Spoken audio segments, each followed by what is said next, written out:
بسم الله الرحمن الرحيم. الحمد لله رب العالمين، الصلاة والسلام على رسول الله وعلى آله وأصحابه أجمعين.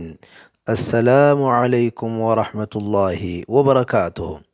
هردفتو تخينيا وري كتاب خينيا الدروس المهمة لعامة الأمة خطاب جو هردفا جرتن barnoonni keenya kutaa lammaffaadha asirraa itti fufa jechuudha. Aqsaamu shirki thalaatha. Shirkiin bakka sadihitti qoodama. وأقسام الشرك ثلاثة: شرك أكبر وشرك أصغر وشرك خفي. شركين يوخان ربتك انديسون بك سديهتك قودم. سونيس shirkii guddoo, shirkii xiqqoo fi shirkii dhokattuudha. Shirkii jechuun afaan Oromootti maali? Xiyya kiyya kana jala deemtee irraa fayyadamuu ni dandeessa viidiyoo tana. Shirkii jechuun afaan Oromootti maali? Shirkii jechuun Rabbii wajjiin waan biraa jechaan, hujii fi yaadaan gabbaruudha. ربي نجان واباسو. فالشرك الأكبر توجب حبوط العمل والخلود في النار لمن مات عليه. شركين قدون إبادة يخان دلقان مرة بل ليستي نما إسير تدوئه osoo irraa hin deebi'in ibiddatti waarsiti, abad gooti jechuudha. كما قال تعالى: ولو أشركوا لحبط عنهم ما كانوا يعملون. أكما ربين جي osoo rabbii wajji waan biraa gabbaranii wanni isaan hojjetan ibaadaarraa duraa badde. Ammaas aayaata biraatti akkana jedhunu: ما كان للمشركين أن يعمروا مساجد الله شاهدين على أنفسهم بالكفر أولئك حبطت أعمالهم وفي النار هم خالدون. وأن من مات عليه فلن يغفر له والجنة عليه حرام. أكن جهنو أفان رموتي تيهنا يو جلديمتي أكنت تسيبس مشركاف osoo kufrii irra jiranuu masjiida ibaadaan jiraachisuun hin jiru. Isaan warra dalagaan isaanii baddee ibidda keessatti waaranii jedha. Nama isii irratti du'e shirkii irratti rabbiin dhiifama isaaf hin godhu. Jannanni isarratti haraami. ربي نجان واباسو. إن الله لا يغفر أن يشرك به ويغفر ما دون ذلك لمن يشاء. ربي إسا وجه وانت برا قبرو دي فما هنقول هن أرارم وانت شركي مليجرو نما في ديف ني أرارم دي فما نما فقدا. إنه من يشرك بالله فقد حرم الله عليه الجنة ومأواه النار وما للظالمين من أنصار. يا رب نجان واسي. نما ربي وجين وان برا قبري ربين جنة إسرت الأور كاقودي تيسون إسا إبدا قودي. warri badii hojjechuudhaan lubbuu isaanii miidhe nama isaaniif dirmatu hin qaban. Gosti shirkii tani rabbiin irraa dhoorke hedduudha.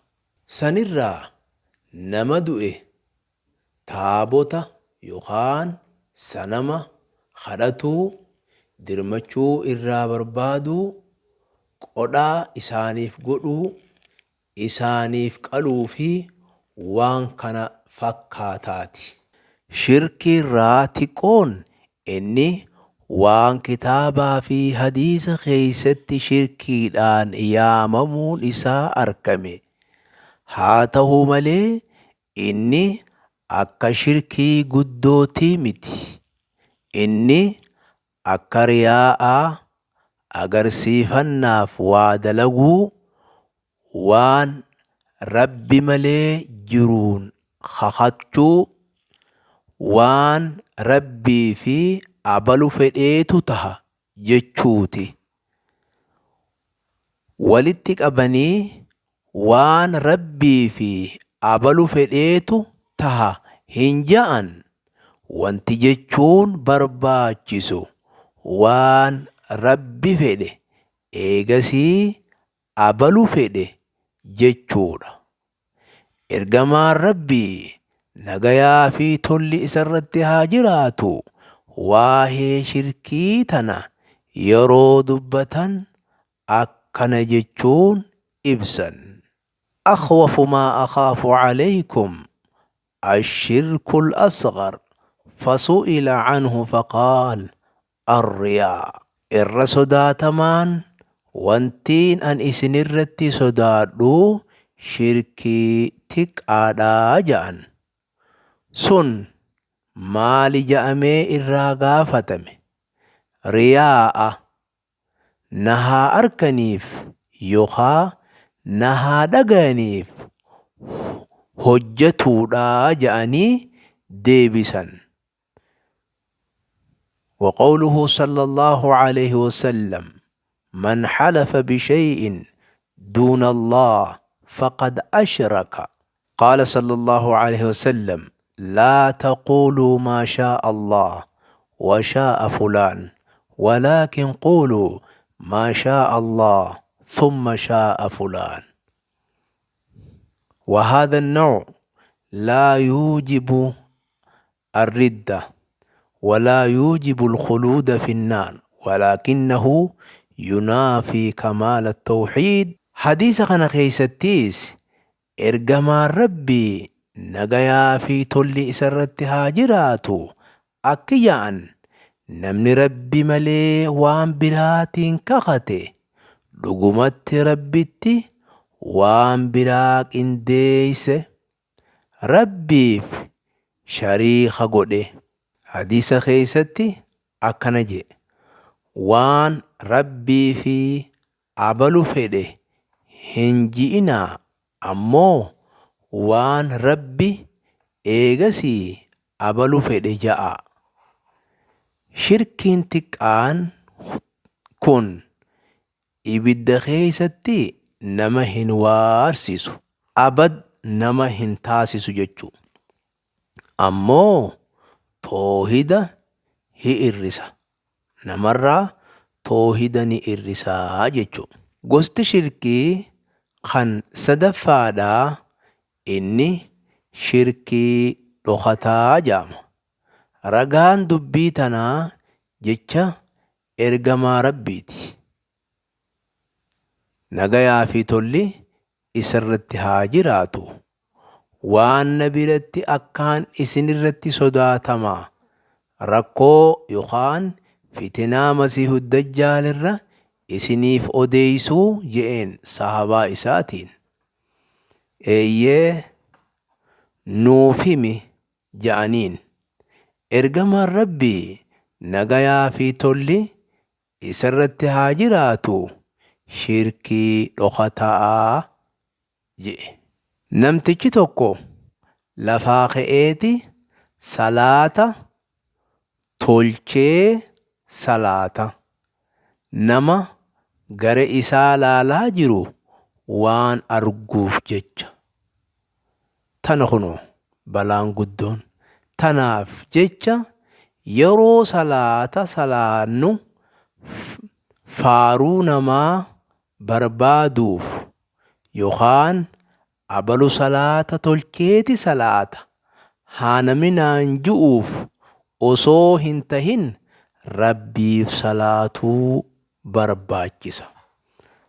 Rabbuma qofaaf salaata kana salaatuutu nurraa feesisaa jechuudha.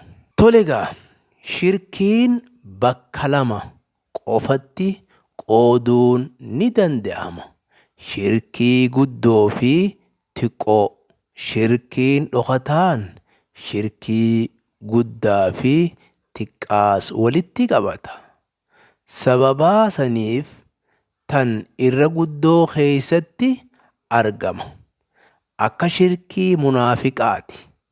Isaan yaada isaanii kan kufriisan dhooyfataniiti islaamummaa mul'ifatan. Lubbuu isaanii irratti rakkoo sodaachuudhaaf jecha shirkii xiqqaa keessatti kan tahu kan akka agarsiifannaati. Kheyrii yookaan toltuu hogguu dalaydu agarsiifannaadhaaf dalagu. Addarsul khaamis barnoota shanaffaadhaa al-ihsaan gabbariinsa tolchuu. Su'aal كم أركان الإحسان؟ جواب للإحسان ركن واحد وهو أن تعبد الله كأنك تراه فإن لم تكن تراه فإنه يراك. قافي ركن إحسانا ميكا ديبين إحساني ركتو قبا إني ati rabbi gabbaruudha akka waan laaltee agartuutti. Ati yoo isa arkuu baattees inni si arka.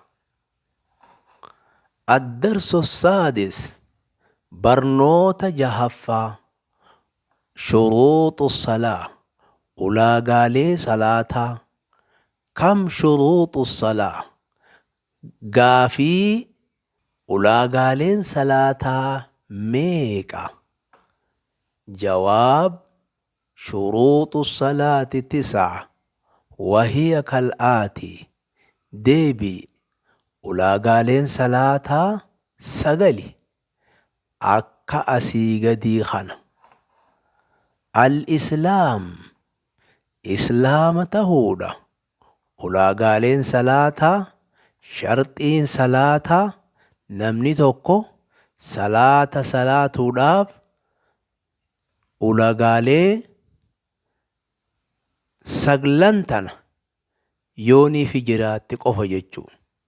Ulaagaan tokkoffaa al-islaam islaama tahuudha. Lammaffaan al-aqlu aqlii qabaachuudha. Sadaffaan at-tamyiizu waa gargar baafatuu yookaa beekuudha. Afraffaa raf'ul hadath waan namatti argamu tan salaata nama dhoorkitu ofirraa fuudhuudha. Shanaffaa izaalatu najaasa najisa ofirraa deemsisuudha. Jahaffaa qaanyii dhooyfatuudha yookaan ooraa sattarachuudha jechuudha. Qaanyii dhooyfachuu yookaan ooraa sattarachuudha. Torbaffaa dukhuulul waqti yeroon salaataa seenuudha. Saddeetaffaa istiqbaalul qiblaa garagaluudha. Saglaffaa anniyyatu hamiluudha yookaan fedhii guutuu qabaatuudha. Ulaagaaleen salaataa isii tana jechuudha. Saglan tana guututti qabaachuudha qaba jechuudha. Yoo namni tokko islaaman tahin salaan isaan hin qeebalu. Aqlii yoon qabaannes salaanni hin jiru. Yoo waa gargar hin beeynes akkasuma. Yoo niif gartee namni tokko uduu hin qabaannes yoo najisa qabaates yoo awraan dhooyfatinis Yeroon salaataa yoon gahinis yoo ka'ee dhaabbateeniin salaata jee humaan jiran. Ammaas qiblaa dhiisee kara biraa yoo garagale dubbiin hin taatu niyyachuudha. Ulaagaaleen salaataa tan nama salaataatiif guutamuu qabdu tana. Rabbi nurraa haa qeebalu. Kutaa sadaffaatiin hanga walitti deebinutti tanuma tabarakaa Rabbi isinii haa godhu. Assalaamu alaykum wa rahmatullah.